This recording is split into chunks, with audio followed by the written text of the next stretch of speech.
Let's move on now to the Carolina Panthers 2023 season prediction video, where Ryan and we will break down the entire Panthers season and how well we think they will do, what their floor and ceiling will be entering the 2023 season. But before we do that, if you have not already, hit that subscribe button and also ring the bell to get notified whenever we create new content.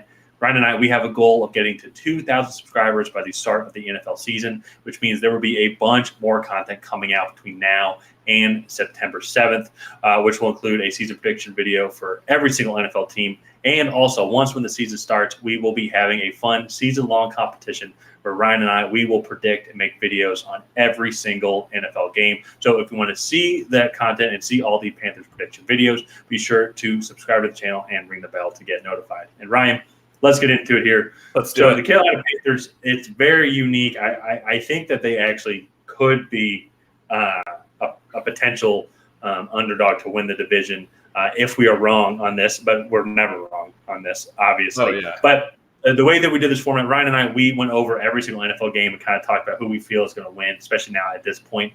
It's obviously middle of August. We're probably very wrong on this. But kind of looking at this, any tie also as well is like a game that we think could kind of go either way. And that's kind of where it explains our ceiling, like floor and ceiling for them. So we feel like the Panthers are going to be kind of around 6-win to 7 or 8-win type team. Yeah. Just because there is a lot of like talent. They do have the first overall pick. Bryce Young has a lot of optimism around his development. His defense is definitely above average, which I think is going to keep them in games.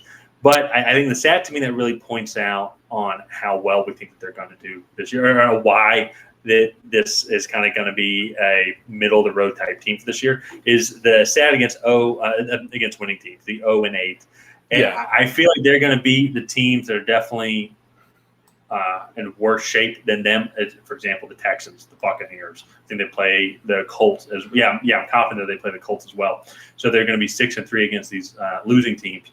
But against winning teams that are going to be more established as we look here, Seahawks, Lions, Dolphins, I think they're just going to have a tough time going up against those teams and competing with them. Just because with all those teams, there's established kind of systems and organization and talent that's there that have played together for a long time. They've only been improving those teams over the past couple of years, while the Panthers are now doing a rebuild now, with some decent talent. And that, I think, is going to kind of be the overall theme to the Panthers season. Is they're going to be middle of the road, probably pick in the mid-teens, late teens. Maybe they can take a push for the NFC South division, depending on how the Falcons and Saints do. But I feel like they're just going to be just shy of 500 for by the end of the season.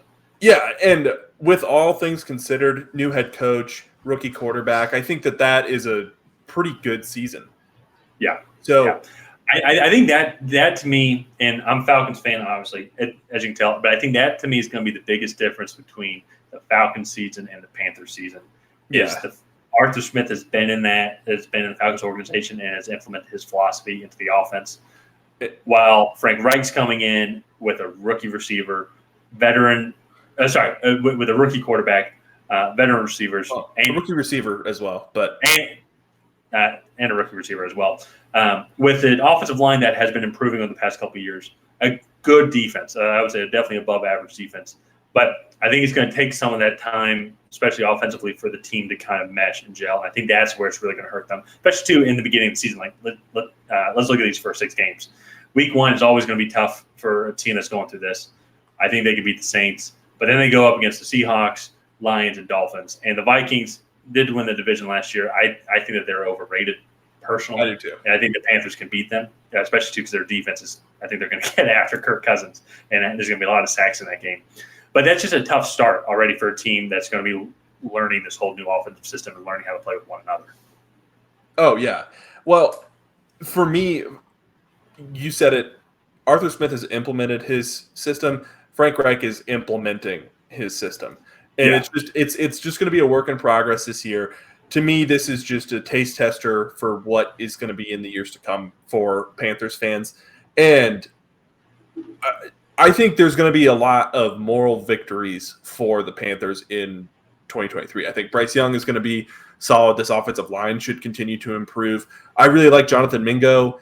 I think him being in a receiver room with is it DJ Chark and Adam Thielen as well? Yeah, DJ Chark, Adam Thielen. They do have Terrace Marshall there. I did see as of today, I saw he got taken off by a cart, but I don't know if it was like dehydration thing or anything like that because he wasn't on the back. He was sitting up front. So more, I guess, to come out on that. Yeah, and so like he has a pretty good receiver room around him. It's nothing spectacular, but it's not horrible. So I really like what this Panthers team has to offer. I just think they're a year or two behind where the Falcons are and some of these other teams that are going to be playoff teams are in the NFC. Yeah.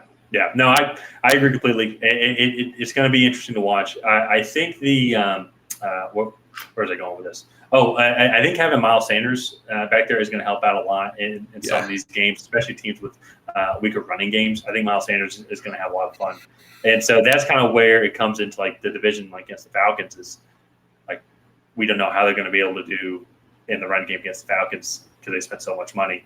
Like because if that is a bust, then we could absolutely flip these Falcons games to Panthers wins because they can just keep running the ball with Miles Sanders as well, and it really opens up the offense. So it'll just be interesting to watch. Let's scroll down a little bit more just so everybody can kind of see our predictions here.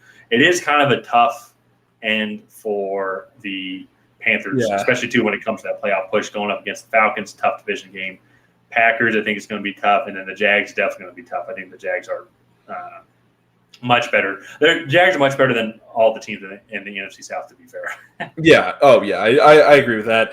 The AFC is absolutely loaded. So, I think the Jags are just kind of a product of that.